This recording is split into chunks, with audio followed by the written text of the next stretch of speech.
नमस्कार, मी शिल्पा गुजर. महाराष्ट्र कॉलिंगमध्ये आपल्या सगळ्यांचं स्वागत आहे आणि आज आपल्याला मार्गदर्शन करणार आहेत देवा जाधवर सर. स्वागत आहे आपल्या कार्यक्रमात. नक्कीच स्पर्धा परीक्षांमध्ये चालू घडामोडी अभ्यास पद्धती या विषयावरती ते आज आपल्याला मार्गदर्शन करणार आहेत. द युनिक अकॅडमीमध्ये 2007 पासून चालू घडामोडी हा विषय ते शिकवतात. संपूर्ण महाराष्ट्रात चालू घडामोडी या विषयाची कार्यशाळा त्यांनी घेतली आहे. त्यांचं चालू घडामोडी हे पुस्तक आहे. आतापर्यंतच म्हणजे 2007 पासून जवळजवळ 4 लाख प्रतींची विक्री झालेली आहे. 2007 मध्ये या पुस्तकाची पहिली आवृत्ती निघाली. आतापर्यंत 37 आवृत्त्या प्रकाशित झाल्या आहेत. मार्चच्या पहिल्या आठवड्यात पुस्तकांची 38वी आवृत्ती प्रकाशित होणार आहे. सरांनी रानडे इन्स्टिट्यूट ऑफ पुणे इथनं पत्रकारिता अभ्यासक्रम सुद्धा पूर्ण केलेला आहे. सर, चालू घडामोडी अभ्यास पद्धती याचा स्पर्धा परीक्षांमध्ये कितपत महत्त्व आहे? हे बघा मॅडम, हा जो विषय आहे तो तुम्ही क्लास 3 ची परीक्षा घेतली किंवा क्लास 1 ची जरी परीक्षा घेतली तर या परीक्षेमध्ये कमी जास्त फरकाच्या मार्काने हा विषय विचारला जातो. म्हणजे काही विषयाच्या बाबतीत जर तुम्ही बघितलं, हिस्ट्री असेल, जिओग्राफी असेल, पॉलिटिकल सायन्स असेल, इतर विषय असतील, शालेय जीवनामध्ये या विषयाचा इतर ह्या हिस्ट्री असेल, पॉलिटिकल सायन्स असेल, जिओग्राफी कोणत्या ना कोणत्या टप्प्यावर विद्यार्थ्यांचा संबंध येतो. पण हा जो विषय आहे चालू घडामोडी विषय, याचा संबंध पहिलीपासून ते ग्रॅज्युएशनपर्यंतच्या टप्प्यामध्ये कोणत्याही टप्प्यावर हा विषय समाविष्ट नाही. म्हणजे शालेय अभ्यासक्रमामध्ये याचा समावेश नाही. मुलं ज्यावेळेस स्पर्धा परीक्षा देतात, MPSCला सुरुवात करतात, UPSCला सुरू करतात, त्यावेळेस तिथं अभ्यासक्रमामध्ये त्यांना हा विषय दिसतो आणि त्यावेळेस मग जाणवतं की आता या विषयाचा अभ्यास कसा करायचा, याची पद्धत कशी असावी. मुळात तर या विषयाच्या बाबतीत असे गैरसमज पसरलेले आहेत की हा विषय शिकवण्याचा नाही, हा फक्त पेपर वाचून तुमचा विषय होऊ शकतो, इतर तुम्हाला जास्त काय करण्याची आवश्यक नाही. परंतु इतर विषयाच्या बाबतीत तुम्ही बघायला गेले तर इतर विषय तुमचे 5वी, 6वी, 7वी, 8वी, 9वी किंवा 12वीला असेल, फर्स्ट इयरला असेल, कोणत्या ना कोणत्या टप्प्यावर झालेले असतात. पण हा विषय कोणत्या टप्प्यावरच झालेला नसल्यामुळे मुलांना तो अवघड जातो. आणि याचं महत्त्व जर म्हणाल तर या ठिकाणी बघा की कोणतीही परीक्षा घेतली तर एक 10 ते 15 मार्काच्या दरम्यान हा विषय विचारला जातो. परंतु राज्यसेवा मुख्य परीक्षा जर तुम्ही बघितलं तर मुख्य परीक्षेच्या सिलेबसमध्ये कोणत्याही ठिकाणी उल्लेख नाही की हा विषय एवढ्या मार्कला विचारला जाईल. परंतु 2-3 वर्षापूर्वीचे जर पेपर पाहिले राज्यसेवा मुख्यचे तर 60 ते 70 मार्क या विषयाचे विचारलेले आहेत. म्हणजे 70 प्रश्न या विषयाचे विचारलेले आहेत आणि त्या विषयाशी करेन. आता बरीच मुलं मला म्हणतात की सर हिस्ट्रीमध्ये काय करंट विचारणार आहेत, जिओग्राफीमध्ये काय करंट विचारणार आहेत, पॉलिटिकल सायन्समध्ये काय करंट विचारणार आहेत, त्या विषयाशी रिलेटेड करंट विचारलं जातं. त्यामुळं या विषयाचं महत्त्व हे जास्त आहे. आता प्रत्येकजण शिकवत असताना MPSCमध्ये स्पर्धा परीक्षा शिकवत असताना त्या विषयाचा शिक्षक म्हणतो की हा विषय मेरिट ठरणार, तो विषय मेरिट ठरणार.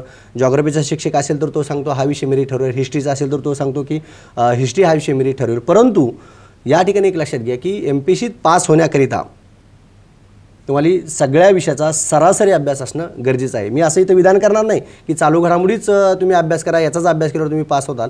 परंतु सगळ्या विषयांचा सरासरी, इतर विषयाचा तुमचा थोडाफार कोणत्या ना कोणत्या टप्प्यावर झाला, पण हा कोणत्याच टप्प्यावर झालेला नसतो. त्यामुळे थोडा जास्त वेळ तुम्ही देण्याचा प्रयत्न करायचा. या विषयाचं या पद्धतीने महत्त्व आहे. बरं, मग नेमका कशा पद्धतीने अभ्यास करायचा आता याच्यात एक लक्षात घ्या की आज असाही गैरसमज आहे की अनेक क्लास चालक असतील, शिक्षक असतील, बरेच जण सांगतात की तुम्ही पेपर वाचले म्हणजे चालू घडामोडी होतात. परंतु या ठिकाणी एक लक्षात घ्या, फक्त न्यूजपेपर वाचून चालू घडामोडी कव्हर होत नाहीत. मग इतर सोर्सेसचा पण आपल्याला नंतरचा जो मुद्दा चर्चेत घ्यायचा आहे त्याच्यामध्ये आपण डिटेल चर्चा करूया. आपला जो दुसरा प्रश्न आहे ते मुलांनी कसा अभ्यास करावा, तर यात एक लक्षात घ्या, न्यूजपेपर वाचत असताना की आपल्याला परीक्षेला कोणत्या बाबी विचारल्या जाऊ शकतात हा भाग खूप महत्त्वाचा आहे. मग एखाद्या पेपरमध्ये जे काय आज न्यूजपेपर वाचला याच्यामध्ये आपल्याला प्रश्न काय विचारला जाईल हे मुलांना लक्षात आलं पाहिजे. आजचा जर तुम्ही पेपर बघितला याच्यामध्ये स्पर्धा परीक्षेकरता एक खूप महत्त्वाची बातमी आली की राज्य महिला आयोगाचे अध्यक्ष म्हणून विजया रहाटकर यांची निवड करण्यात आली. मुलं काय करतात की याच्यामध्ये फक्त हेडिंग वाचतात की विजया रहाटकर यांची राज्य महिला आयोगाचे अध्यक्ष म्हणून निवड करण्यात आली. परंतु याच्या पुढे जाऊन स्पर्धा परीक्षेत प्रश्न विचारले जातात. मग पुढे जाऊन म्हणजे काय विचारलं जातं तर राज्य महिला आयोगाची स्थापना कधी झाली, पहिला महिला अध्यक्ष कोण आहेत, विजया रहाटकर कितव्या महिला अध्यक्ष आहेत, आता सदस्य म्हणून कोणाकोणाची निवड झाली, अशा पद्धतीचा तुमचा या ठिकाणी अभ्यास असणं गरजेचं आहे. कारण की यात काय होतं, फक्त तुम्ही हेडिंग वाचली आणि त्याच्या बॅकग्राऊंडचे जर मुद्दे नाही पाहिले तर कदाचित आपण स्पर्धेमध्ये राहू शकत नाही किंवा आपला तिथला मार्क जाण्याची शक्यता असते. म्हणून एक लक्षात घ्या, या ठिकाणी अभ्यास करत असताना ती घटना आणि त्या घटनेमागचे जे सोर्सेस पाहिजे. म्हणून जो मी मुद्दा मांडला की फक्त पेपर वाचनामधनं होत नाही, कारण पेपर वाचण्यामध्ये राज्य महिला आयोगाची स्थापना कधी दिली हा मुद्दा उल्लेख केला नाही. मग तुम्हाला तिथं दुसरे सोर्सेस वापरावे लागतील आणि त्या सोर्सेसच्या माध्यमातून या ठिकाणी याचं उत्तर तुम्ही काढू शकता. म्हणजे पेपरमध्ये कोणत्या घटना आल्यात आणि त्या आपल्या MPSCसाठी कोणत्या घटना फायदेशीर आहेत यासाठी सगळ्यात महत्त्वाचं यापूर्वी झालेल्या व्याख्यानामध्ये उल्लेखही झालेला असेल. परंतु या ठिकाणी एक लक्षात घ्या की चालू घडामोडीचे झालेले पेपर्स जे आहेत म्हणजे वेगवेगळ्या परीक्षेत झालेले पेपर्स आहेत त्यामध्ये करंटचे कोणते प्रश्न विचारलेत हा भाग खूप महत्त्वाचा आहे. आणि त्याचं जर तुमचं घटकनिहाय विश्लेषण असेल तर कदाचित या विषयाला सुद्धा आपल्याला आउट ऑफ मार्क मिळू शकतात. आणि मुलांचं असं आहे की आपलं जाता जाता हा विषय होऊ शकतो, सहज होऊ शकतो, परीक्षेला ज्या 10 दिवस कमी असताना सुद्धा आपण एखाद्या पुस्तकातून होऊ शकतो, असं या विषयाच्या बाबतीत चालत नाही. तुम्हाला इथं सातत्याने हा विषय रीडिंग करावं लागणार आहे, दररोज तुमच्या नोट्स काढायला लागतात. आणि इथं एक लक्षात घ्या की अभ्यास कसा करावा म्हणजे मी असं सांगेल की तुम्ही ज्या दिवशी पेपर वाचता, पेपरमधली तुम्हाला एखादी महत्त्वाची घटना वाटली तर त्या ठिकाणी तुम्ही लागलीच त्याची नोट काढून ठेवा. काही मुलं त्याची कात्रण काढून ठेवतात. कात्रण काढण्याचा एक तोटा असा आहे की विशिष्ट कालखंडापर्यंतच म्हणजे काही दिवसापर्यंतच 2 महिने 3 महिने 4 महिने आपण कात्रण काढतो आणि ते कात्रण काढल्यानंतर आपण पेस्ट करण्याचा प्रयत्न करतो.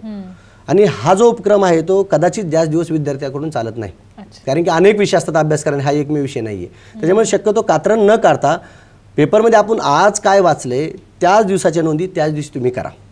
आणि त्या नोंदी करण्यामध्ये 2-3 प्रोसेसमधून जावं लागते. एक तुम्ही बातमी वाचलेली असते, बातमी ज्यावेळेस वाचता त्यावेळेस तिथं फोटो दिलेले असतात, त्या फोटोमुळे ती बातमी आपल्या जास्त लक्षात राहते आणि परत ते आपण लिहून काढतो. म्हणजे ह्या 3 प्रोसेसमध्ये जात असल्यामुळं परत जर समजा चुकून आपल्यावर याच्यावर रिव्हिजन नाही झालं तर कदाचित आपल्याला पेपरमध्ये हा प्रश्नसुद्धा बरोबर येऊ शकतो. कारण 3 टप्प्यातनं गेलं असतं आपल्याला क्लिक होऊन जातं की हे आपलं बरोबर आहे. अशा पद्धतीने मुलांनी या विषयाचा अभ्यास करावा. नक्कीच. आपण एक फोन घेऊयात. आपल्याला फोन येतोय कोल्हापूरवरनं श्रीनिवास यांचा. श्रीनिवास, आपला प्रश्न विचारा. एमपीएससी साठी ना पहिली ते 10वीच्या अभ्यासक्रमाचं काही महत्व आहे आणि त्यामध्ये इतिहासाचा स्टडी कसा करावा? प्रश्न एकदा रिपीट करा सर. एमपीएससी मध्ये पहिली ते 10वीच्या इतिहासाचं काही महत्व आहे. पहिली ते 10वीचे पोर्शन असतो त्यामध्ये इतिहास शिकवण्याचं काही महत्व आहे? मला वाटतं इतिहास या विषयाबद्दल बघा, या ठिकाणी हिस्ट्रीमध्ये तो शक्यतो जास्त करंटचा भाग नसतो. तुम्ही राज्यसेवा मेन्सचे जर 4 पेपर बघितले आणि आतापर्यंत 3-4 पेपर जे मेनचे झाले त्याच्यामध्ये जर बघितलं सगळ्यात जास्त करंट जे विचारलं जातं ते सेकंड पेपरमध्ये आणि 4थ्या पेपरमध्ये, या 2 पेपरमध्ये जास्त करंट. हिस्ट्रीमध्ये शक्यतो जास्त करंटच्या घटना नसतात, कारण जी काय इतिहास झालेला आहे त्याच्यावरच त्या बाबी काय केलं जातं आपल्याला विचारल्या जातात. शक्यतो एखादा दुसरा तिथं प्रश्न असतो, त्याच्यामुळे जास्त त्याच्या हिस्ट्रीमधल्या करंटच्या याच्यामध्ये पडायचं नाही म्हणण्यापेक्षा तिथे घटनाच जास्त नसतात. कारण पहिल्या पेपरमध्ये जर तुम्ही बघितलं तर पहिल्या पेपर इतिहास आणि भूगोल जो आहे किंवा ॲग्रीचा आहे त्याच्यामध्ये शक्यतो जास्त करंट विचारलं गेलं तर कशात विचारलं जातं? ॲग्रीमध्ये विचारलं जातं. आणि ॲग्रीचं करंट विचारत असताना एक लक्षात घ्या की तिथं जास्त सोर्सेस शोधण्याची गरज नाही. आपल्या युनिक अकॅडमीचे एक भारत वार्षिक आहे किंवा इंडिया एअर बुक शासनातर्फे प्रकाशित केलं जातं. यातला जरी तुम्ही फक्त ॲग्रीचा भाग केला तरी त्याच्यातलेच प्रश्न जसे तसे आयोगामार्फत उचलले जातात. त्यामुळे शक्यतो त्याच्या पहिल्या पेपरमध्ये जे काय हिस्ट्री असेल किंवा जॉग्राफी असेल त्याच्या करंटमध्ये किंवा त्याचं करंट काय विचारलं जाईल याच्या गोंधळात जास्त पडू नका. इंडिया एअरबुकचा किंवा आपल्या गेल्या वर्षीच युनिक अकॅडमीने एक प्रयोग असा केलेला आहे की इंडिया एअरबुकच्या धर्तीवर ॲज टू ॲज आपण म्हणू शकत नाही, पण त्याच धर्तीवर मुलांना मराठीत भारत वार्षिक नावाचं प्रकाशन तुकाराम जाधव सरांनी केलेलं आहे. ते गेल्या वर्षीचं पहिलं वर्ष, यावर्षी कदाचित ते मार्च किंवा एप्रिलमध्ये आपलं येईल. त्याचा तुम्ही जर वापर केला तर GSमध्ये जे काय करंटचे प्रश्न विचारले, आणि एक लक्षात घ्या या ठिकाणी GSमध्ये जे काय करंटचे प्रश्न विचारले जातात ते 4 लाईन स्वरूपाचे असतात, 1 लाईन स्वरूपाचे विचारलेले नसतात. आणि या प्रश्नाची तयारी करण्यासाठी जो काही डाटा आहे तो डाटा मिळवण्यासाठी आपल्याला दर्जेदार संदर्भ साहित्याचं वापरणार आहेत. त्यासाठी तुम्ही इंडिया एअरबुक वापरू शकता. आता काही दिवसामध्ये आपलं महाराष्ट्र वार्षिकीसुद्धा येण्याची शक्यता आहे. त्या महाराष्ट्र वार्षिकीमधला काही भाग तुम्ही करू शकता. या माध्यमातून तुम्ही GSची तयारी करू शकता. पर्टिक्युलर एका कोणत्या तरी पुस्तकातनं तुमची तयारी होणार नाही. बरोबर. आपल्याला अजून एक फोन येतोय पुण्यावरनं शिरीष यांचा. शिरीष, आपला प्रश्न विचारा. सरांना मला असा प्रश्न विचारायचा आहे की आता एसटीआयची जी एक्झाम येणार आहे ना, तर त्याच्यासाठी कुठले पुस्तकं रेफरन्स केले पाहिजेत, कुठली पुस्तकं वाचली पाहिजेत आणि बेसिक अभ्यास कसा केला पाहिजे? नक्कीच तुमचा प्रश्न लक्षात आलेला आहे. एसटीआयच्या अभ्यासासाठी नेमका कोणता अभ्यासक्रम वापरायचा विचारले सर. आपण त्याच्या प्रश्नाला उत्तर देऊयात, पण एका छोट्याशा ब्रेकची वेळ झालेली आहे.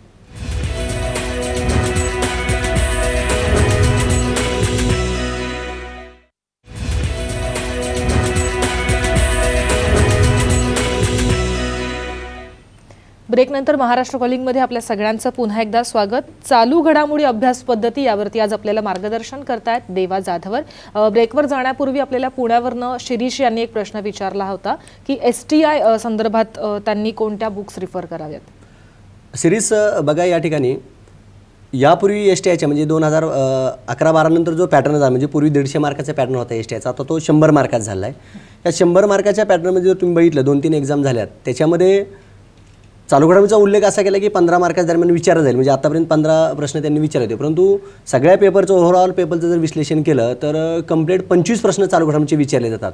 तर या 25 प्रश्नामध्ये मोस्टली STIच्या परीक्षेला मला असं जाणवलं मी मागील प्रश्नपत्रिकेचं विश्लेषण केल्यानंतर की अर्थशास्त्राशी रिलेटेड काही प्रश्न विचारले जातात आणि त्या प्रश्नावर जास्त फोकस असणं गरजेचं आहे. त्यामुळे यापूर्वी विचारलेले STIचे जे काही झालेले क्वेश्चन पेपर आहेत त्यात करंटचे काय प्रश्न विचारल्यात त्याचं एक तुम्ही अवलोकन करून घ्या. आणि नंतर आपल्याला भविष्यात आता ह्या 6 महिन्यातल्या घटना, म्हणजे आता जूनला जी काही परीक्षा आहे, म्हणजे मला वाटतं 19 जूनला परीक्षा आहे, 19 जूनच्या ह्या परीक्षेसाठी जागा कमी आहेत, स्पर्धा खूप असणार आहे. गेल्या वर्षीची ही 2015ची जी आहे ती 2016मध्ये आलेली आहे आणि लाखावर फॉर्म भरले जातात. यात जर बसायचं असेल तर डॉट अभ्यास असणं गरजेचं आहे. म्हणजे फक्त तुम्ही पेपरची हेडिंग वाचल्या, अंतर्गत काही बाबी जर तुम्ही शोधल्या नाहीत तर कदाचित आपला मार्क जाण्याची शक्यता आहे. शक्यतो तुम्ही जानेवारी 2016 पासूनच्या किंवा मी असं म्हणेल की डिसेंबर 2015 पासूनच्या तुम्ही घटना करा आणि परीक्षेचा म्हणजे परीक्षेच्या आधीचे जे काही 10-15 दिवस आहेत तिथपर्यंतच्या घटना करायच्या. यासाठी तुम्हाला पुस्तक मी असं म्हणेल की आपण काढलेल्या ज्या नोट्स असतात न्यूजपेपरमधनं वाचल्या किंवा मासिकमधनं वाचल्या, हे आपलं स्वतःचं चांगलं पुस्तक असतं करंटचं. परंतु जर तुम्ही डिसेंबर 2015 पासूनचे युनिक अकॅडमीचे जे काही बुलेटिन आहे, एक आम्ही 2 वर्षापासून हे बुलेटिन सुरू केलं आहे. हे बुलेटिन सध्या महाराष्ट्रात सर्वाधिक स्पर्धा परीक्षेत खपणारे मॅगझिन म्हणून ओळखलं जातं. आमच्या अकॅडमीचे जे काही तज्ज्ञ आहेत, 5-6 लोक तज्ज्ञ आहेत, याच्यावर काम करतात. क्षेत्रनिहाय घटना अतिशय विश्लेषण पद्धतीने दिलेल्या असतात. जर तुम्ही डिसेंबर 2015 पासूनच्या बुलेटिनचा जर अभ्यास केला आणि त्यातल्या जर मायक्रो नोट्स काढल्या आणि शेवटच्या टप्प्यात फक्त त्या रिव्हिजन म्हणून केल्या तर त्या तुम्हाला जास्त फायदेशीर होतील. आणि आणखीन एक विशेष बाब, तुमचा पुण्याहून फोन आहे म्हणून मी सांगतो, 19 मार्च 2016ला माझा स्वतःचा परीक्षेला जाता जाता असा चालू घडामोडीचा कार्यक्रम टिळक स्मारकमध्ये आहे, तुम्ही तिथे येऊ शकता. तिथे मी डिटेल स्वरूपात आणखीन या करंटच्या म्हणजे राज्यसेवा असेल किंवा STI असेल याच्या संदर्भातला तो कार्यक्रम असणार आहे. तिथं आपण आणखीन जास्त याच्यावर चर्चा करू शकतो. फक्त तुमच्या प्रश्न तुम्ही असं उत्तर देईल, डिसेंबर 2015 पासूनचे तुम्ही बुलेटिन व्यवस्थित करा आणि माझी मार्च नंतरची जी काही 38वी आवृत्ती असेल त्याचा तुम्ही अभ्यास केला तर निश्चित तुम्हाला व्यवस्थित मार्क या विषयामध्ये मिळू शकतात. नक्कीच. आपल्याला अजून एक फोन येतोय नाशिकवरनं हेमराज यांचा. हेमराज, आपला प्रश्न विचारा. बोला. हॅलो. हा बोला. बोला. मला सरांना हा प्रश्न विचारायचा आहे की इथिक्सच्या पेपरची तयारी कुठून करायची? बघा, हा जो प्रश्न आहे इथिक्सचा सर, तुमचा UPSC रिलेटेड विषय आहे आणि त्याच्या संदर्भात तुम्हाला जादा जर माहिती पाहिजे असेल तर आपल्या युनिक अकॅडमीच्या कोणत्याही नंबरवर तुम्ही फोन करू शकता. आजचा आपला जो मेन कार्यक्रम चालू आहे तो चालू घडामोडीच्या संदर्भातला, चालू घडामोडीच्या अभ्यास पद्धती या संदर्भातला चालू आहे. तर तुम्ही काय करू शकता की याच्या संदर्भात अतिरिक्त माहिती पाहिजे असेल तर युनिक अकॅडमीच्या इतर कॉलवर तुम्ही फोन नंबरवर कॉल करून विचारू शकता तुम्ही. पण नक्कीच मगाशी तुम्ही सोर्स बुक्स बद्दल म्हणत होता, म्हणजे विजया रहाटकर बद्दल तुम्ही सांगितलं, पण पहिला महिला अध्यक्षाकडून होत्या किंवा स्थापना कधी झाली महिला आयोगाची, तर याच्यासाठी मग कोणते बुक्स याच्या बुक्स म्हणजे बघा, आता ज्यावेळेस आम्ही बुक्स याचे प्रकाशित करतो किंवा आता मी तुम्हाला बुलेटिनचा उल्लेख केला, बुलेटिन म्हणजे राज्य महिला आयोगाचे अध्यक्ष म्हणून विजया रहाटकर अशी हेडिंग असतील. त्याच्यानंतर मग पहिल्या महिला अध्यक्ष कोण आहेत, आतापर्यंत किती अध्यक्ष झाले, त्याची स्थापना 1993ला जी स्थापना झाली तेव्हापासून सगळी यादी अशी डिटेल स्वरूपात चार्ट स्वरूपात दिलेली असते. म्हणजे इतर मुलांना या विषयामध्ये जास्त खोला द्यायची गरज नाही, डायरेक्ट तुम्हाला बुलेटिनमधनं मिळते. मग तुम्ही त्याच्यामध्ये जास्त वेळ घालायची गरज नाही, इतर विषयाला तुम्ही वेळ देऊ शकता. त्यामुळे काय करायचं, तुम्ही बुलेटिनचा जर व्यवस्थित वापर केला तर तुम्हाला तिथनं जास्तीत जास्त मार्क मिळू शकतात. म्हणून परत आपण नेटवर जायचं, परत त्या महिला आयोगाच्या अध्यक्ष सगळ्या शोधायच्या, कुठली वेबसाईट वापरायची, याच्यापेक्षा तुम्ही डायरेक्ट बुलेटिन वापरा, तुम्हाला जागेला रेडीमेड मटेरियल मिळणार आहे. रेडीमेड मटेरियल मिळत असल्यामुळेच सध्या सुद्धा स्पर्धा वाढत चालली. पूर्वीचा कालखंड असा होता की मटेरियल जास्त नव्हतं. मटेरियल जास्त नसल्यामुळं या ठिकाणी स्पर्धेमध्ये म्हणजे काय वाचायचं काय मुलांना कळून आतापर्यंत आज झाले, मटेरियल खूप आहे, पण योग्य मटेरियलचा तुम्ही जर वापर केला तर निश्चित तुम्हाला यश मिळू शकतं. नक्कीच. सर, सोशल नेटवर्किंग साईट्स पण त्याचाही वापर होतो, म्हणजे व्हॉट्सअप जर तुम्ही बघितलं तर त्या ग्रुपवरती जी इन्फॉर्मेशन पडते तर त्याचा उपयोग होऊ शकतो का? बघा मॅडम, मला सर्वात जास्त मुलांचे मेसेज किंवा कॉल येतात की सर तुम्ही चालू घडामोडी विषय शिकवता, तुमचं सगळ्यात जास्त चालू घडामोडी पुस्तक चालतं, तर आम्हाला तुमच्या ग्रुपमध्ये ॲड करा. व्हॉट्सअपची तर तुम्ही मर्यादा बघितली 100च्या वर नाही. परंतु माझं असं वैयक्तिक म्हणणं आहे की व्हॉट्सअप ग्रुपवर येणारे जे करंट आहे किंवा चालू घडामोडी आहेत त्याच्यातनं तितकाच अभ्यास होणार नाही असं मी विधान करणार नाही. परंतु या ठिकाणी एक लक्षात घ्या की जेवढा अपेक्षित आहे MPSCला अभ्यास, जेवढा डिटेल अभ्यास MPSCला अपेक्षित आहे, MPSCला वेगळ्या पद्धतीने प्रश्न विचारले जातात, तसा व्हॉट्सअपवर जे काही कलेक्शन येतं मुलांचं आणि ते कितपत खरं असेल हा सुद्धा प्रश्न आहे. त्याच्यामुळे शक्यतो त्याच्यावर जास्त अवलंबून राहू नका. ग्रुपवर येणारे करंट जे आहेत त्याच्यावर अवलंबून राहिले तर कदाचित तुम्ही इतरांविषयी स्पर्धेतनं काय असाल मागे असाल. त्यामुळे शक्यतो त्याचा जास्त फोकस करण्याची गरज नाही. मी वापरू नका असं म्हणणार नाही त्यासाठी, परंतु त्याच्यावर जास्त केवळ त्याच्यावर अवलंबून राहू नका किंवा त्याच्यावर फोकस करण्याची आवश्यकता नाही आहे. नक्कीच तुम्ही मगाशी सांगितलं की पेपर वाचन करून आपल्याला इतकं सखोल ज्ञान मिळणार नाही, आपल्याला त्याच्याबद्दलची डिटेल्स मिळणार नाही, त्या संदर्भातली घडामोडी कळेल, पण पेपर वाचन कितपत महत्त्वाचं आहे? मग याच्यामध्ये मी असं म्हणेल की समजा STIला 25 मार्काला फ्रीला विचारलं जातं, मेन्सला 20-25 मार्काला विचारलं जातं, राज्यसेवेला 10-15 मार्काला विचारलं जातं. यामध्ये पेपर वाचनामधनं एक लक्षात घ्या की या ठिकाणी तुमच्या 60 ते 70% घडामोडी कव्हर होतात. म्हणजे असं तुम्ही गृहीत धरा की 20 क्वेश्चनपैकी जर तुम्हाला 60 ते 70% घटना जर पेपर वाचन येत असतील तर आपल्याला जास्त प्राधान्य पेपर वाचनाला द्यावं लागणार आहे. मग पेपर वाचन करत असताना या ठिकाणी एक लक्षात घ्या की सगळ्यात महत्त्वाचं मुलांचं असं की पहिलं पान वाचलं की डायरेक्ट शेवटच्या पानावर जायचं किंवा पूर्वाने वाचायच्या. मग असं न करता या ठिकाणी एक लक्षात घ्या की आपलं पहिलं पान आहे, पहिल्या पानामध्ये आपल्याला कोणती महत्त्वाची बातमी आणि बातमी कोणती महत्त्वाची हे कळण्यासाठी सगळ्यात महत्त्वाचं मी पहिला जो मुद्दा मांडला सुरुवातीच्या कालखंडामध्ये की झालेल्या पेपरचं विश्लेषण म्हणजे घटकनिहाय विश्लेषण माहिती पाहिजे तुम्हाला. मग त्याच्यात नाही का अंदाज येईल की आपल्याला कोणता प्रश्न विचारला जाईल. मग पहिलं पेज वाचल्यानंतर तुम्ही त्यानंतर एक लक्षात घ्या की काही प्रादेशिक पेजेस असतात, ते प्रादेशिक पेजेस न वाचता संपादकीय पेजेसवर जायचं. आणि संपादकीय पेज या ठिकाणी करंटच नाही, करंट चालू घडामोडीच नाही तर तुमचं स्वतःचं समतोल मत बनवण्याचं काम संपादकीय पेज करतं. कारण की एखाद्या वर्तमानपत्राच्या संपादकाने लिहिलेलं मत कुठल्याही पक्षाच्या विचारसरणीला धरून नसतं, शक्यतो नसतं. असं काही ठिकाणी असेल, हा भाग वेगळा सोडा. त्या संपादकीय पानातनं MPSCला जो अधिकारी पाहिजे समतोल मताचा, समतोल विचार करणारा, ते कदाचित संपादकीय पानामधनं आपलं त्याचं मत बनवू शकतं. तो एक भाग. आणि दुसरा एक लक्षात घ्या की बऱ्याच वेळेस मुलं काय करतात की वाचकाच्या पत्रव्यवहाराकडे लक्ष देत नाही, परंतु या ठिकाणी एक लक्षात घ्या संपादकीय पानाच्या खाली एक वाचकाचे पत्रव्यवहार असतात, ते सुद्धा वाचलं तर कदाचित आपल्याला त्याचा फायदा होऊ शकतो. आणि आणखीन एक बाब लक्षात घ्या की पेपर वाचण्यामध्ये की MPSCमध्ये 2 प्रकारचे शक्यतो प्रश्न विचारले जातात, एक ॲप्लिकेशन स्वरूपाचे आणि फॅक्च्युअल स्वरूपाचे. मग ॲप्लिकेशन स्वरूपाचे जर प्रश्न विचारले तर त्याला आपल्याला तेवढं वाचन असलं पाहिजे. त्यासाठी मला रविवारच्या पुरवण्या खूप महत्त्वाची भूमिका पाहिजे. उदाहरणार्थ मी तुम्हाला सांगेल की सकाळची आपल्या सप्तरंग नावाची पुरवणी आहे. या सप्तरंग पुरवणीमध्ये तुम्ही बघितलं तर एक 8 दिवसात ज्या काही घटना घडल्यात या घटनाचं सखोल विश्लेषण सप्तरंग पुरवणीमध्ये केलेलं असतं. म्हणजे याच्यापूर्वी जर तुम्ही बघितलं की 7व्या वेतन आयोगाचा अहवाल सादर झाला होता आणि त्या अहवालाचं संपूर्ण विश्लेषण सकाळच्या सप्तरंग पुरवणीमध्ये आलं होतं. त्यामुळं रविवारच्या सर्व पेपरच्या शक्य असेल तर 3-4 पेपरच्या जर रविवारच्या पुरवण्या तुम्ही वाचल्या तर त्यातनं तुमचं जे काही काठिण्यपातीचे प्रश्न राज्यसेवेला विचारले जातात ते कदाचित कव्हर होऊ शकतात. आता मी असं म्हणणार नाही फक्त राज्यसेवेलाच काठिण्यपातीचे प्रश्न विचारले जातात. आत्ता जर तुम्ही बघितलं तर PSI ST असिस्टंटला सुद्धा त्याच लेवलचे प्रश्न विचारले जातात. इव्हन महाराष्ट्र लोकसेवा आयोगामार्फत वर्ग 3चं एक पद कर सहाय्यक पदाची परीक्षा घेतली जाते. म्हणजे त्या पेपरचा दर्जा आणि MPSCच्या पेपरचा दर्जा बघितलं तर समान आहे. तिथं वर्ग 3 म्हटलेलं आहे, MPSCला वर्ग 1 म्हटलं आहे, पण प्रश्नाचा दर्जा समान आहे. त्यामुळे तयारी करताना म्हणजे इथं ओव्हरऑल आपण स्पर्धा परीक्षेबद्दल बोलूया.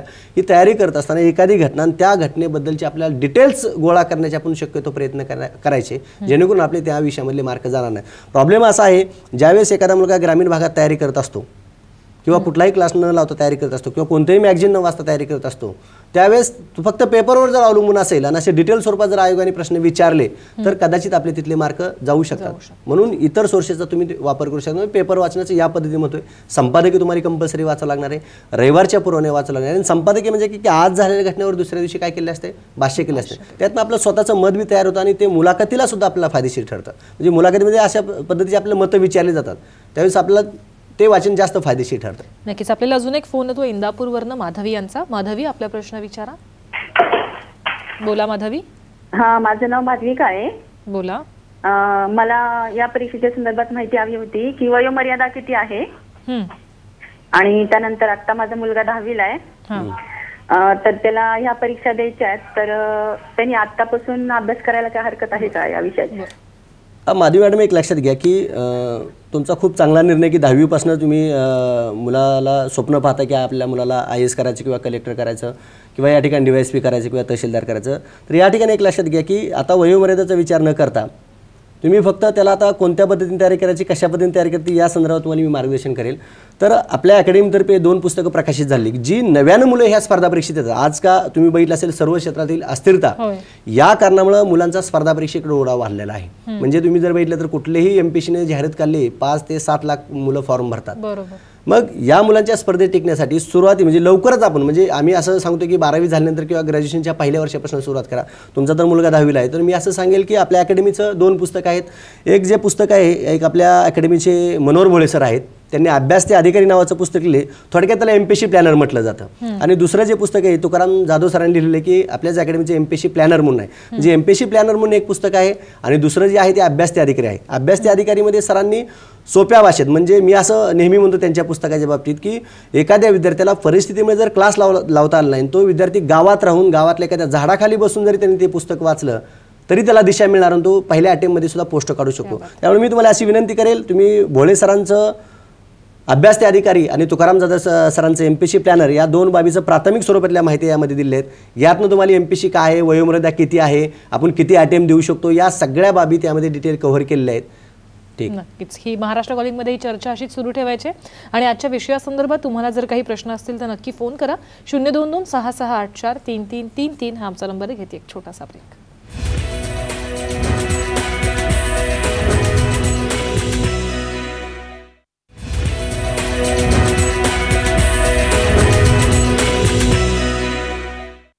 ब्रेकनंतर आपल्या सगळ्यांचं पुन्हा एकदा स्वागत आहे महाराष्ट्र कॉलिंगमध्ये. देवा जाधवर आपल्याला आज मार्गदर्शन करतात चालू घडामोडी अभ्यास पद्धती संदर्भात.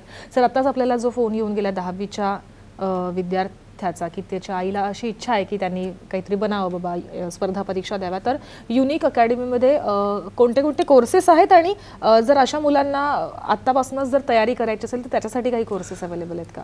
बघा, अकॅडमीमध्ये जे काय 10वी 12वी झालेली मुले आहेत त्यांच्यासाठी आपल्या इथं 10वी 12वीच्या परीक्षा संपल्यानंतर म्हणजे फेब्रुवारी मार्च नंतर प्रत्येक महिन्याच्या 1 तारखेला 15 तारखेला आपल्या इथे बॅचेस चालू होतात. आणि त्या बॅचेसला कोणताही विद्यार्थी प्रवेश घेऊ शकतो. म्हणजे 8 नाही 10वी झालं पाहिजे, 12वी झालं पाहिजे. गेल्या वर्षीच मी उदाहरण सांगतो की आमच्याकडे एक पालक आले होते आणि त्यांनी कक्षाला चौकशी केली की मला IS फाउंडेशनला ॲडमिशन घ्यायचं आहे. मग त्यावेळेस मी योगायोगानं त्या ठिकाणी बसलेलो होतो. तर म्हटलं सर ॲडमिशन कोणाला घ्यायचं आहे? ते म्हणले माझा मुलगा आहे. म्हणलं कुठे मुलगा? तो साईडला बसला होता. म्हणले कितवीला आहे तो? ते म्हणले मी 7वीला आहे हा मुलगा. म्हणलं अहो तो 7वीला आहे, नंतर 10वी झाल्यानंतर त्याला ॲडमिशन घ्या, 10वी किंवा 12. नाही म्हणले मला आत्ताच ॲडमिशन घ्यायचं आहे. म्हणजे या ठिकाणी लक्षात घ्या की पालक या ठिकाणी किती जागृत झाले त्या बाबतीत. म्हणजे 7वीला तो जर मुलगा IS फाउंडेशनला आणून टाकला तर त्याला पेपर वाचन कसं करायचं, UPSC परीक्षा काय, MPSC परीक्षा काय, कोणते कोणते गुण लागतात, या सगळ्या बाबी जर त्या मुलाला 7वी किंवा 8वीमध्ये किंवा 10वीमध्ये जर समजल्या तर कदाचित तो वर्ग वयाच्या 21-22 वर्षी कलेक्टर होऊ शकतो, कमी वयात होऊ शकतो, रँकिंगमध्ये येऊ शकतो. म्हणून आमच्या अकॅडमीमध्ये 10वी 12वीची परीक्षा संपल्यानंतर कंप्लीट 3-4 महिने IS फाउंडेशन नावाचे 1-2 महिन्याचे कोर्सेस उपलब्ध असतात. आणि जी मुलं 12वी झाले त्यांच्यासाठी सुद्धा हा भाग आहे. परंतु जी मुलं समजा आता काही मुलांना वेगळ्या टप्प्यानंतर कळतं की आपल्याला स्पर्धा परीक्षा करायला पाहिजे, 12वी नंतर कळतं, काहीला ग्रॅज्युएशन झाल्यानंतर, त्यांच्यासाठी आमच्या अकॅडमीमध्ये दरवर्षी मेच्या 1-2 तारखेपासून आता नवीन बॅच सुरू होणार आहे. राज्यसेवा बॅचेस ज्या आहेत आमच्या, म्हणजे MPSCच्या बॅचेस राज्यसेवा इंटिग्रेटेड बॅचेस म्हणून ओळखले जातात. तर त्या बॅचेसला प्रत्येक बॅचेसला आमच्या इथं 200-250 ॲडमिशन असतात. म्हणजे टोटल जर आकडा बघितला बॅचेस तर 1000-1500 विद्यार्थी आमच्या इथे असतात. आणि ही जी काही संख्यात्मक वाढ आहे इथं आमच्या इथं जे असणारे, मी असं नेहमी म्हणतो की गुणात्मक शिक्षक, ही प्रत्येक विषयाला म्हणजे ॲडमिशन जर तुम्ही बघितले की प्रत्येक विषयाला जे चांगले शिक्षक आहेत त्याच्यामुळे हे ॲडमिशन होतात. म्हणून जे कोण ग्रॅज्युएशनच्या टप्प्यामध्ये, सेकंडरीच्या टप्प्यामध्ये, म्हणजे असं आयोगात आहे की सेकंडरीला असताना सुद्धा तुम्ही परीक्षा देऊ शकता. म्हणजे सेकंडरीला असतील किंवा लास्ट इयरला असतील किंवा ग्रॅज्युएशन झाले असतील त्यांनी एक लक्षात घ्या की मेपासून आपल्या बॅचेस चालू आहेत. आणि युनिकमधल्या सगळ्यात प्रसिद्ध असणाऱ्या बॅचेस म्हणजे राज्यसेवेचे बॅच. तुम्ही जर बघितलं एक 5 ते 6 लोकांची टीम आहे. जॉग्रफीला आपल्याकडं अमर जगताप सर आहेत, हिस्ट्रीला मनोहर भोळे सर आहेत, HRDला आपल्याकडं अमोल गोडके सर आहेत, HRला आपल्याकडं हर्षल लवंगरे सर आहेत, त्यानंतर बुद्धिमत्तेला सुजित पवार सर आहेत. ही जर टीम बघितली तर मुलं वाट पाहतात हे शिक्षक आपल्याला कधी शिकवायला येणार आहेत.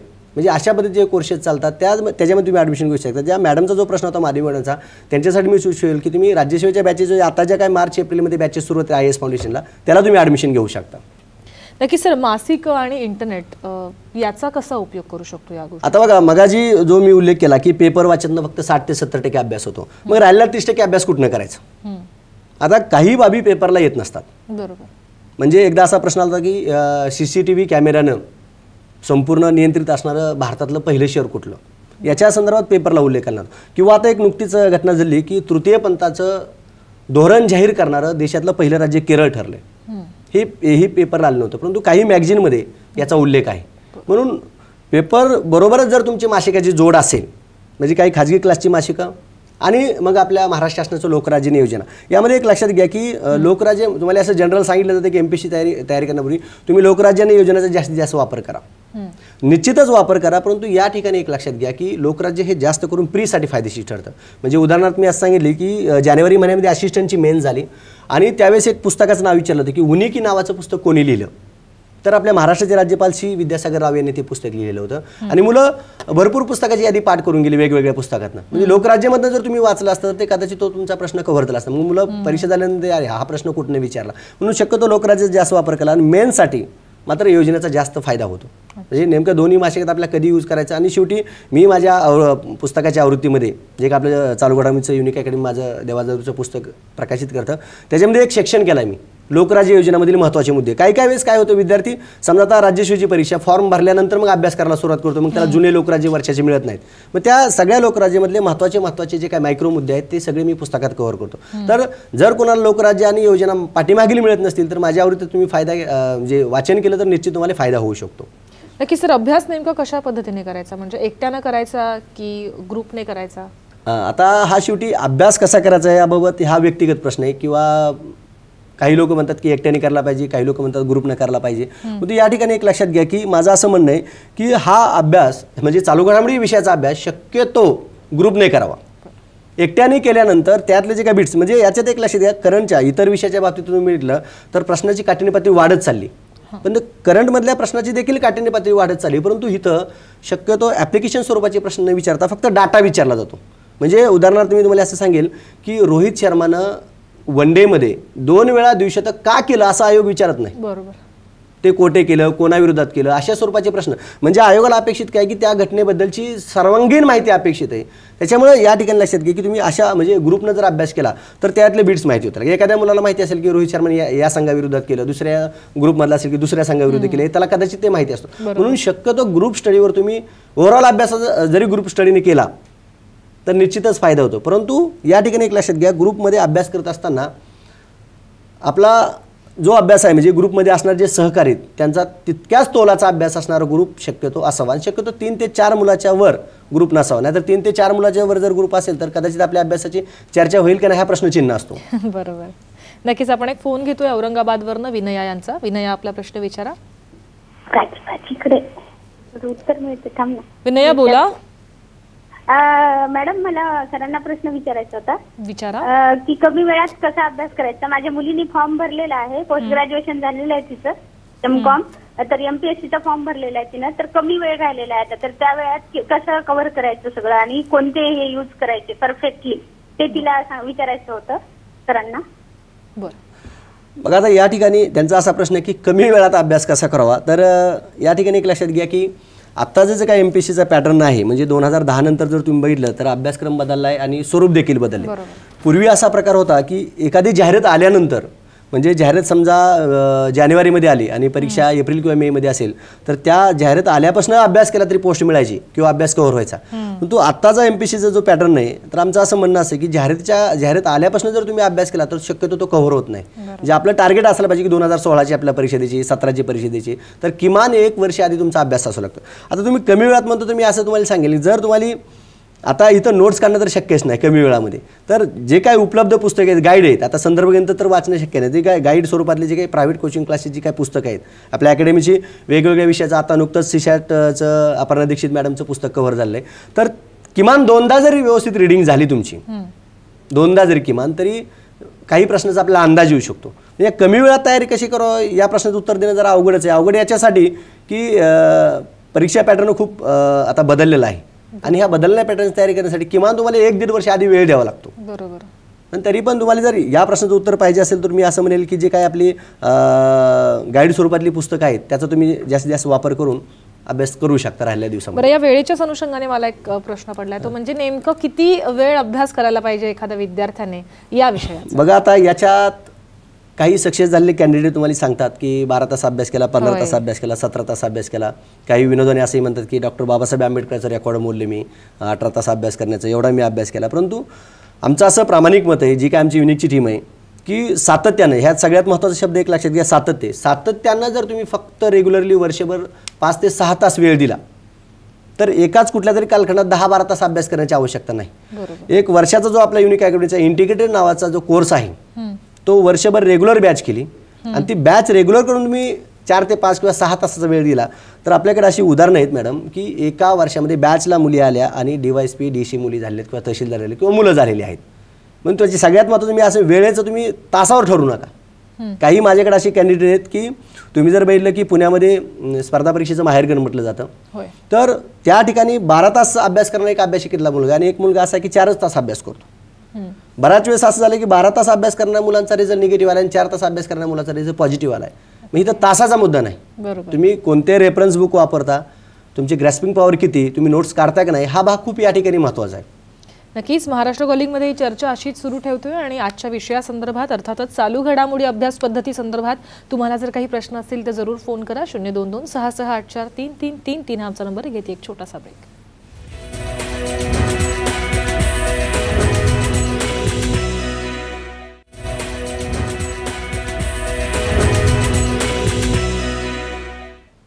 ब्रेक नंतर महाराष्ट्र कॉलिंगमध्ये आपल्या सगळ्यांचं पुन्हा एकदा स्वागत आहे. आपल्याला आज मार्गदर्शन करतात देवा जाधवर. सर, परीक्षेच्या आधीच्या नेमक्या किती दिवसांच्या घटनांचा अभ्यास करायचा? बघा, आतापर्यंतच्या पेपरचं जर विश्लेषण केलं तर परीक्षा ज्या दिवशी आहे त्याच्या आधीच्या 1 वर्षाच्या घटना आपल्याला विचारल्या जातात आणि परीक्षा ज्या दिवशी आहे त्याच्या आधीच्या 15 दिवसा म्हणजे 15 दिवस आधीच्या घटना काही विचारल्या जातात. आणि जर तुम्ही बघितलं काही प्रश्नपत्रिका जर बघितल्या, बघा विलासराव देशमुखचं 14 ऑगस्टला निधन झालं होतं आणि ऑगस्टनंतर सप्टेंबरमध्ये एक परीक्षा होती. त्या सप्टेंबरमधल्या परीक्षेमध्ये विलासराव देशमुख खालीलपैकी कोणतं केंद्रात मंत्रिपद भूषवलं नाही अशा स्वरूपाचा प्रश्न विचारला होता. तर ती घटना फक्त 15 दिवस आधीची होती. किंवा 16व्या लोकसभेचा निकाल लागला मेमध्ये काहीतरी आणि त्या मे नंतरच्या जूनच्या मेन्स राज्यसभेची मेन्स होती. त्या सेकंड पेपरमध्ये कोणता खासदार कोणत्या मतदारसंघातून निवडून आला किंवा नाही अशा स्वरूपाचा प्रश्न होता. म्हणजे परीक्षेच्या केवळ ती 15 दिवसाच्या घटना होती. म्हणजे त्या 15 दिवसापर्यंतच्या सुद्धा घटना आपल्याला करायच्या आणि त्याच्या आधीच्या 1 वर्षाच्या घटना. परंतु या ठिकाणी एक लक्षात घ्या की पूर्ण जर पेपर बघितला, आपण असं म्हणतो की राज्यसभेचे 15-20 क्वेश्चन असतील किंवा PSI STIचे जे काय 25 क्वेश्चन 20-25 क्वेश्चन असतील तर त्याच्यामध्ये कंप्लीट 6 महिन्याच्या घटनाचा जास्त प्रभाव असतो. म्हणजे वर्षाच्या आधीच्या विचारले असतात तर प्रभाव जर म्हणजे म्हणजे उदाहरणार्थ असं म्हणेल की 10 एप्रिलची राज्यसभेची परीक्षा आहे तर तुम्हाला जास्त करून ऑक्टोबर-नोव्हेंबर नंतरच्या जास्त घटना तुम्ही फोकसला करायच्या. त्याच्या आधीच्या करायच्या असा उल्लेख केलेला नाही, परंतु त्या जास्त घटना तुम्ही फोकसच्या करायच्या. 1 वर्षाच्या घटना पूर्वी असा प्रकार होता 2-2, 3-3 वर्षापूर्वीच्या घटना MPSC मार्फत विचारल्या जायच्या. परंतु आता आयोगावर तशा 2-2, 3-3 वर्षापूर्वीच्या घटना विचारण्यामुळे टीका झाली. कारण की चालू घडामोडी ही सतत चालणारी प्रक्रिया आणि चालू घटनांमध्ये चालू असणाऱ्या घटना विचारा असं अपेक्षित आहे. त्याच्यामुळे आयोगाने त्यामध्ये बदल केला आणि आता लेटेस्ट घटना म्हणजे खूप जुन्या घटना आता विचारल्या जात नाही. नक्कीच. मग क्षेत्रनिहाय जर अभ्यास करायचा असेल तर ही क्षेत्र नेमकी कोणती? आता ह्यात सगळ्यात महत्त्वाचा हा भाग आहे की करंटचा अभ्यास करत असताना असं कोणत्याही ठिकाणी प्रश्न विचारले जात नाही की ही घटना क्रीडा घडामोडी आहे का, आर्थिक घडामोडी आहे का, प्रादेशिक आहे. परंतु आपल्या अभ्यासाच्या सोयीनुसार जर आपण शिक्षण करत गेलो तर आपल्याला फायदा होतो. मी असं विद्यार्थ्यांना सांगेल की तुम्ही काय करा, सुरुवातीला प्रादेशिक घडामोडी म्हणजे महाराष्ट्रविषयक घडामोडी. मग प्रादेशिक आणि महाराष्ट्रविषयक घडामोडी करत असताना मग आता 2016च्या परीक्षा द्यायच्या तर 2015मध्ये कोणत्या घटना घडल्या ती आपल्या प्रादेशिकमध्ये विचारल्या जातील. मग त्या हेडिंग ज्या आहेत, कोणत्या हेडिंग आहेत म्हणण्यापेक्षा कोणत्या अशा बातम्या आहेत किंवा कोणत्या अशा न्यूज आहेत किंवा घटना आहेत तिथे आपल्याला विचारल्या जातील. उदाहरणार्थ तुम्ही म्हटलं तर सेवा हमी कायदा 2015मध्ये राज्यपालाने 28 एप्रिल 2015 यावर सही केली. आता पूर्वी असं व्हायचं की हिस्ट्रीमधल्या तारखा विचारल्या जातात, आता करंटमधल्या तारखा विचारतात. मेट्रो रेल्वेचं उद्घाटन तत्कालीन मुख्यमंत्री पृथ्वीराज चव्हाण यांनी कधी केली अशी तारीख आयोगाने विचारली होती. काही युनिव्हर्सल बाबी ज्या आहेत त्या युनिव्हर्सल बाबीच्या करंटमध्ये तारखा विचारतात. मग सेवा हमी कायदा लागू करणारं महाराष्ट्र हे देशातलं कितवं राज्य आहे? आणि सगळ्यात महत्त्वाचं या ठिकाणी लक्षात घ्या की सेवा हमी कायदा ऑनलाईन करणारं देशातलं पहिलं राज्य महाराष्ट्र ठरलंय. एखाद्या बाबतीत जर देशातलं पहिलं राज्य महाराष्ट्र ठरलं तर त्याच्यावर 100% प्रश्न विचारला जाऊ शकतो. अच्छा. मग एक आपण घटना काढली सेवा हमी कायदा. आणखीन कोणती घटना की ज्यावर आपल्याला प्रश्न विचारला जाईल ती म्हणजे ब्ल्यू मॉर्मनची. म्हणजे महाराष्ट्र हे पहिलं राज्य देशातलं म्हणजे 29 राज्यामधलं पहिलं राज्य की राज्य फुलपाखरू म्हणून डिक्लेअर केलंय ब्ल्यू मॉर्मनला. मुलं एवढं पाठ करतात पण त्याच्या पुढलं प्रश्न विचारले जातात. मी असं नेहमी वर्गात किंवा भाषणामध्ये सांगत असतो की आपला अभ्यास जिथे संपतो त्याच्या पुढं MPSCचा अभ्यास सुरू होतो. म्हणजे MPSC तर प्रश्न काय विचारते, ब्ल्यू मॉर्मनचं शास्त्रीय नाव सांगा, ब्ल्यू मॉर्मनचा भारतात आणखीन कोणत्या ठिकाणी आढळ होतो, ब्ल्यू मॉर्मनचा जगात आणखीन कोणत्या ठिकाणी आढळ होतो, अशा स्वरूपाचे प्रश्न या ठिकाणी विचारले. म्हणजे ह्या 2 घटना. तिसरी घटना आपल्याला तुम्ही जर तर विधिमंडळाचे आपले 2 सभागृह आहेत, विधानसभा आणि विधान परिषद. या दोन्ही सभागृहाचं कामकाज ऑनलाईन करणारं देशातलं पहिलं राज्य महाराष्ट्र ठरले. म्हणजे या ठिकाणी बघा, देशातलं पहिलं राज्य महाराष्ट्र ठरणाऱ्या 2-3 घटना आहेत. सेवा आम्ही काय झाला, ब्ल्यू मॉर्मन झाला, विधिमंडळ कामकाज ऑनलाईन करणारं, या 3 पैकी एखाद्या घटनेवर आपला प्रश्न विचारले जाऊ शकतात. आणि ग्राम न्यायालय कायदा केंद्र सरकारने 2008 मध्ये चालू केला. यावर्षी जर तुम्ही बघितलं 2016 मध्ये अशी घटना घडली की ग्राम न्यायालय कायदा 2008 नुसार पुणे जिल्ह्यातील उरुळी कांचनला पहिलं ग्राम न्यायालय सुरू करण्यात आलं. परंतु आता 2016 मध्ये पुणे जिल्ह्यातीलच माले या ठिकाणी ग्राम न्यायालय सुरू करण्यात आले. त्यामुळे या ठिकाणी लक्षात घ्या की कोणत्या घटनेत आणि त्या घटनेवर आपल्याला काय डिटेल्स काढेल. आता नुकतंच कोणत्या ठिकाणी ग्राम न्यायालय कायदा सुरू झाला असं विचार, म्हणजे ठिकाण कोणते तर माले, पण तिथं ब नावाचं हे विधान असेल, पण अ नावाचं विधान असेल की महाराष्ट्रात पहिलं ग्राम न्यायालय कोणत्या ठिकाणी, तर हे देखील आपल्याला माहीत. आता ती घटना जुनी आहे, परंतु तिचा रेफरन्स नवीन आल्यामुळे जुना रेफरन्स सुद्धा आपल्याला माहीत असणं गरजेचं आहे. म्हणजे या कोणत्या घटना तुम्ही आता बघितलं असेल, काही दिवसापूर्वी आपल्या महाराष्ट्र सरकारने व्याघ्रदूत म्हणून अमिताभ बच्चन यांना निवडले. मुलं तेवढी हेडिंग वाचतात, त्याच्यावर चालत नाही. मग व्याघ्र दिन म्हणून कोणता दिवस साजरा केला जातो? महाराष्ट्रात किती व्याघ्र प्रकल्प आहेत? पूर्वी जनगणना जी काय गणना आहे ती व्याघ्रगणना आहे. आता व्याघ्रगणना दरवर्षी करायला सुरुवात केली शासनानं. या दरवर्षीच्या गणनेनुसार किती व्याघ्र आहेत हा देखील भाग आपल्याला माहिती असणार आहे. देशात किती व्याघ्र आहेत, म्हणजे एक लक्षात, एक घटना आणि त्या घटनेशी रिलेटेड जर बाबी आपल्याला माहिती असतील तर या विषयात सुद्धा आउट ऑफ मार्क मिळू शकतात. असं आहे. म्हणजे या ज्या मी म्हटलं, किंवा आणखीन एक आपण उदाहरण घेऊया दारूबंदीचं. एप्रिल गेल्या वर्षी जर तुम्ही बघितलं की 1 एप्रिल 2015 पासून महाराष्ट्रामध्ये चंद्रपूर या ठिकाणी दारूबंदी करण्यात आली. मग दारूबंदी जर करण्यात आली तर मग याच्यापूर्वीची कोणती राज्य आहेत, म्हणजे याच्यापूर्वीची कोणत्या जिल्ह्यात, मग गडचिरोली आहे, वर्धा आहे, म्हणजे त्यांचे वर्ष कोणते, असाही प्रश्न आपल्याला विचारला जाऊ शकतो. म्हणजे अशा पद्धतीने तुमचे पॉईंट मुद्दे असायला पाहिजे, त्या मुद्द्यामधले मायक्रो पॉईंट्स तुमच्याजवळ असायला पाहिजेत. किंवा तुम्ही बघितलं असेल की 15 ऑक्टोबर अब्दुल कलामांचा जन्मदिवस आता पुस्तक दिन, वाचन प्रेरणा दिन म्हणून साजरा करायचं ठरलंय. आणि कोकणातील एक मालगुण नावाचं गाव आहे की हे पुस्तकाचं पहिलं गाव असेल महाराष्ट्रातलं. म्हणजे या घटना जर अशा बघितल्या, असं विश्लेषण या पद्धतीने केलं तर कदाचित यावर आपल्याला व्यवस्थित मार्क मिळू शकतात. नक्कीच. आपण एक फोन घेतोय शैला यांचा अहमदनगरवरनं. शैला, आपला प्रश्न विचारा. हा मॅम, नमस्ते मॅम. नमस्ते, बोला. मी अहमदनगरवरून बोलते. माझा मुलगा 12वी पर्यंत सीबीएसई माध्यमाने शिकलेला आहे. अच्छा. आणि त्याला मराठी बोलता पण येते आणि समजते पण. ओके. पण लिहिता येत नाही. बर. तर एमपीएससीचं मग लेखी परीक्षामध्ये काय तुम्ही सांगाल याच्याबद्दल? मेकॅनिकल इंजिनिअरिंग करतोय तो सध्या. बघा, या ठिकाणी सगळ्यात महत्त्वाचं मॅडम एक लक्षात घ्या की एमपीएससी मध्ये लिखाणाला महत्त्व नाही. म्हणजे आता एमपीएससीच्या सगळ्या परीक्षा जर बघितल्या तर सगळ्या परीक्षा ऑब्जेक्टिव्ह आहेत. म्हणजे PSI ST असिस्टंटची परीक्षा, क्लास 3च्या काही परीक्षा असतील त्या देखील ऑब्जेक्टिव्ह आहेत. राज्यसेवेचा मराठी इंग्लिशचा जर पेपर सोडला तर सगळे GSचे पेपर सुद्धा ऑब्जेक्टिव्ह आहेत. म्हणजे तिथं 4 गोल आहेत, प्रश्न आपल्यासमोर आहे, 4 पर्याय दिले, त्यातला योग्य पर्याय निवडायचा आहे. तुम्ही जर UPSC करायला लावला असेल तर मग तिथं लिखाणाचा खूप महत्त्व आहे. परंतु एमपीएससीमध्ये तुमचा जो प्रश्न आहे की लिखाण जमत नाही, तर याचं मी उत्तर असं देईल की एमपीएससीमध्ये लिखाणाला तितकंसं महत्त्व नाही. मी असं नेहमी म्हणतो की शुद्ध लेखनाला देखील महत्त्व नाही. तुम्ही योग्य गोल भरला की अधिकारी होत आहे. त्यामुळं या ठिकाणी लक्षात घ्या की नेमकं स्वरूप, परीक्षेचं स्वरूप काय हे सुरुवातीला समजावून घ्या. आणि हे स्वरूप समजावून घेण्यासाठी मी आणखीन एकदा परत उल्लेख करतो की आमच्या अकॅडमीतर्फे प्राथमिक स्वरूपात ज्यांना या क्षेत्राबद्दल काहीच माहीत नाही त्यांनी एमपीएससी प्लॅनर आणि मनोहर भोळे सरांचा अभ्यास, त्या अधिकारी, या 2चं प्राथमिक स्वरूपात अभ्यास करा. आणि त्यानंतर म्हणजे एखाद्या गोष्टीची आपण सुरुवात एखाद्या क्षेत्रात जाण्यापूर्वी त्याची प्राथमिक माहिती करून घ्यायची. तुमचा जो प्रश्न होता की लिखाण जमत नाही मग कसं होईल, माझं उत्तर असं राहील की लिखाणच नाही एमपीएससीमध्ये, फक्त गोल, योग्य गोल भरला की अधिकारी. त्याच्यामुळं तुम्ही फक्त 2 पुस्तकाचा अभ्यास करा, मग दुसऱ्या बाबी तुम्हाला माहिती होती. आता ह्यांनी मराठी भाषेबद्दलची भीती व्यक्त केली. मला अजून एक याच संदर्भात तुम्हाला विचारायचं की अनेकांना भीती असते की एमपीएससी UPSC म्हणजे खूप अभ्यास करावा लागतो. जसं तुम्ही म्हणाल की 12-12, 17-17 तास मुलं अभ्यास करतात, तरीसुद्धा अगदी मुलाखतीच्या राऊंडपर्यंत जातात आणि मग फेल होतात, मग कुठेतरी त्यांना नैराश्य येतं. मग अशा विद्यार्थ्यांना तुम्ही काय सांगाल किंवा अशा लोकांना तुम्ही काय सांगाल? बघा, या ठिकाणी एमपीएससी करणारा विद्यार्थी किंवा UPSC करणारा विद्यार्थी त्यांनी जर या परीक्षेची व्यवस्थित तयारी केली आणि काही कारणास्तव, म्हणजे एक घटक लागू पडत नाही, हुशारी हा एकमेव घटक एमपीएससी किंवा UPSCमध्ये लागू पडत नाही, अनेक बाबी लागू पडतात. असा विद्यार्थी इतर कोणत्याही क्षेत्रात गेला तरी तो आता करिअर बनू शकतो. हे माझं उदाहरण आहे स्वतःच. मी सुद्धा एमपीएससीच्या परीक्षा देत होतो, परंतु काही कारणास्तव माझं सिलेक्शन झालं नाही. परंतु आज महाराष्ट्रात सर्वाधिक खप असणारं पुस्तक म्हणजे एक प्रत्येक एडिशन आम्हाला 40,000 ते 50,000 काढायला लागते. वर्षाकाठी आमचे 1-2 लाख एडिशन जातात.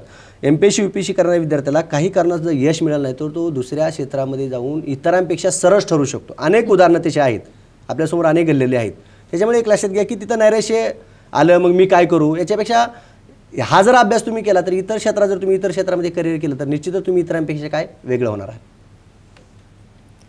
नक्कीच. मला अजून या संदर्भात तुम्हाला असं विचारायचं आहे की कोणत्या लेवलपर्यंत, म्हणजे आता एखाद्या व्यक्तीने ग्रॅज्युएशन पूर्ण केले, काहींनी पोस्ट ग्रॅज्युएशन पूर्ण केले, काहींनी नोकरीसुद्धा केली आहे, पण मग त्यांना असं वाटते की बाबा नाही, आपला इंटरेस्ट ह्याच्यामध्ये किंवा आपल्याला नाही झेपत आहे हात नोकरीवरचा ताण, आपण MPSC देऊ शकतो का? तर असे विद्यार्थी किंवा असे लोक देऊ शकतात का? खूप आहेत. या ठिकाणी IT क्षेत्रात जर तुम्ही बघितलं की पगारी भरपूर आहेत, परंतु काही मुलांना समाधान नसते. बरोबर. अशी मुलं शेवटच्या टप्प्यामध्ये जॉब सोडतात, रिस्क घेतात आणि तयारी सुरू करतात. असे आपल्याकडे अनेक विद्यार्थी आहेत. आमच्या अकॅडमीचे जे संचालक तुकाराम जाधव सर आणि मल्हार पाटील सर, यांचे मित्र अभिनव कुमार, हे सुद्धा IT क्षेत्रात होते. त्यांनी मोठ्या पगाराची नोकरी सोडून परत UPSC करायचं ठरवलं आणि ते IRS झालेले आहेत. एक माहिती असलेलं उदाहरण मी या ठिकाणी सांगतो. अशी बरीच मुलं आहेत. शेवटी सगळ्यात महत्त्वाचं आपला इंटरेस्ट कोणत्या क्षेत्रात आहे याच्यावर आपलं डिपेंड आहे. जर आपला इंटरेस्ट, आपण बऱ्याच वेळेस काय होते की एखादा मुलगा गंगाजल पाहतो, सिंगम पाहतो, त्याला थोडा वेळ वाटतं की आपण अधिकारी व्हायला पाहिजे, तर तसं चालत नाही. तुमचा जर इंटरेस्ट असेल, तुम्ही वयाच्या कितव्याही वर्षी तयारी करायला सुरुवात करा, निश्चित तुम्हाला यश मिळू शकते. नक्कीच. मला अजून एक आपल्याला फोन येतोय सोलापूरवरनं राजकुमार यांचा. राजकुमार, आपला प्रश्न विचारा. हा, नमस्कार मॅडम. नमस्कार, बोला. माझा प्रश्न असा आहे की आता मार्केटमध्ये नंबर्स भरपूर पुस्तक अवेलेबल असतात, म्हणजे एकाच विषयासाठी 4 लेखकांनी पुस्तकं लिहिलेली असतात. मग त्यापैकी नेमकं कुठलं पुस्तक यूज केलं पाहिजे? आणि दुसरा प्रश्न असा होता की परिस्थिती नसल्यामुळे क्लास लावत आहेत आणि जॉब करत MPSCचा UPSCचा अभ्यास करतात. मग ते 8 ते 10 तास कामामध्ये व्यस्त असतात आणि बाकीच्या वेळेत MPSC UPSCचा अभ्यास करतात. मग त्या कमी वेळेचं इफिशियंटली यूज कसं केलं पाहिजे, त्याचं प्लॅनिंग कसं असलं पाहिजे? बघा, आता तुमचे 2 प्रश्न आहेत की संदर्भ साहित्य कोणती वापरायची, म्हणजे 4-4, 5-5 पुस्तकं तुम्ही म्हणता. आता या ठिकाणी एक लक्षात घ्या की बऱ्याच पुस्तकावर एक हेडिंग लिहिलेली असते की अनेक पुस्तकं अनेक वेळेस वाचण्यापेक्षा एकच पुस्तक 10 वेळेस वाचा. आता या नवीन सिलेबसला किंवा नवीन पॅटर्नला एका विषयाकरता किमान 2 पुस्तकं वापरायची. बरोबर. आणि यात एक लक्षात घ्या, तुम्ही टोटल MPSCचा अभ्यासक्रम जर बघितला आणि पुस्तकाची यादी बघितली तर 20 ते 25 पुस्तकंच होतात. आणि ती 20 ते 25 पुस्तकं जर आपल्याला क्लास 1 अधिकारी करणार असतील तर ती पुस्तकं आपण का वाचू नये, हा पहिला मुद्दा. आणि एक लक्षात घ्या, तुम्ही 4-4 पुस्तकं, आता तुम्ही समजा हिस्ट्री बघितलं तर हिस्ट्रीला आपल्या अकॅडमीनं समाधान महाजनचं पुस्तक प्रकाशित केलं आहे, आधुनिक भारताचा. प्राचीनचं बघितलं श्रीकांत जाधवचं पुस्तक आहे. आणखीन इतर संदर्भ साहित्य सुद्धा अकॅडमी सोडून सुद्धा दुसरी संदर्भ साहित्य आहेत जी विद्यापीठ लेवलला आहेत, त्याचा सुद्धा तुम्ही जास्त वापर करू शकता. तुमचे जे काही मार्गदर्शक असतील, गुरु असतील, इथं सगळ्यात महत्त्वाचा हा खूप मुद्दा आहे. तुमचे जे मार्गदर्शन गुरु असतील त्यांच्याकडून तुम्ही पुस्तकाची यादी करून घेतली, जी काय कोणती पुस्तकं वापरायची, आणि ती टप्प्याटप्प्याने जर तुम्ही घेतली, म्हणजे तुम्हाला मी म्हटल्यामुळे 20 ते 25 पुस्तकावर पुस्तकं जात नाहीत. आणि ती 20 ते 25 पुस्तकं आपला अधिकारी करणार आहेत. पुढले आपले जे काही वयानुसार आहे 30-40 वर्षे सर्व्हिस मिळणार आहे, त्या पुस्तकात ती पुस्तक वाचल्यानंतर आपल्याला मिळणार आहे. त्यामुळे तुमचं सगळ्यात महत्त्वाचं योग्य संदर्भ ग्रंथाचा वापर. आजकाल मार्केटला झाले की कोणतीही परीक्षा आली की समजा पोस्टाची परीक्षा आली की पोस्टात चित्र टाकलं जातं, रेल्वेची परीक्षा आली की रेल्वे चित्र टाकलं जातं, आतमध्ये मटेरियल तेच असतं. त्यामुळं तुम्ही पुस्तक घेत असताना अभ्यासक्रम काय आहे, कोणत्या संस्थेचं पुस्तक आहे, कोणत्या लेखकाचं पुस्तक आहे. नाहीतर आता MPSCचा एक प्रकार सुरू झाला आहे की कुणी उठतं, कुठली परीक्षा नापास झाली की लगेच कुठलं पुस्तक तरी काढणार किंवा क्लास तरी काढणार. त्याच्यामुळं जे लेखक आहेत त्यातला त्यांना अनुभव असेल अशाच लेखकाची तुम्ही पुस्तकं वापरा, जेणेकरून त्यांच्या पुस्तकातले प्रश्न आलेले असतील. आता काही दिवसापूर्वी मला वाटतं 7 फेब्रुवारीला STची परीक्षा झाली, तर त्या STच्या परीक्षेत माझ्या ह्या 37 आवृत्तीमधनं जसे तसे प्रश्न विचारले होते. महिला बालकल्याणची काही दिवसापूर्वी परीक्षा झाली, ॲस्ट्रोसॅटवर प्रश्न विचारला होता. ॲस्ट्रोसॅटचा प्रश्न माझ्या पुस्तकातून तुम्हाला कव्हर झालेला असेल. सांगण्याचा मुद्दा काय की एका विषयाला किमान 2 पुस्तकं. आणि दुसरा प्रश्न होता जॉबचा. मी तुम्हाला असं सांगितलं, जॉब करत असताना सुद्धा मुलं अधिकारी झालेत. बापू बांगर नावाचा मुलगा PSI असताना DYSP झाला. बरेच जण म्हणायचे की सर PSIला ट्रेनिंग इतक्या वेळ असते, वेळ मिळत नाही, मग कसं काय अधिकारी झाला. पण आपली इच्छाशक्ती असेल तर वेळ मिळतो. नक्कीच तुम्ही या कार्यक्रमात आलात आणि आमच्या सगळ्या प्रेक्षकांना आणि विद्यार्थ्यांना खूप सारी उपयुक्त अशी माहिती दिली, त्यासाठी आपले खूप खूप आभार. महाराष्ट्र कॉलिंगमध्ये आता वेळ झाली इथेच थांबण्याची. नमस्कार. धन्यवाद.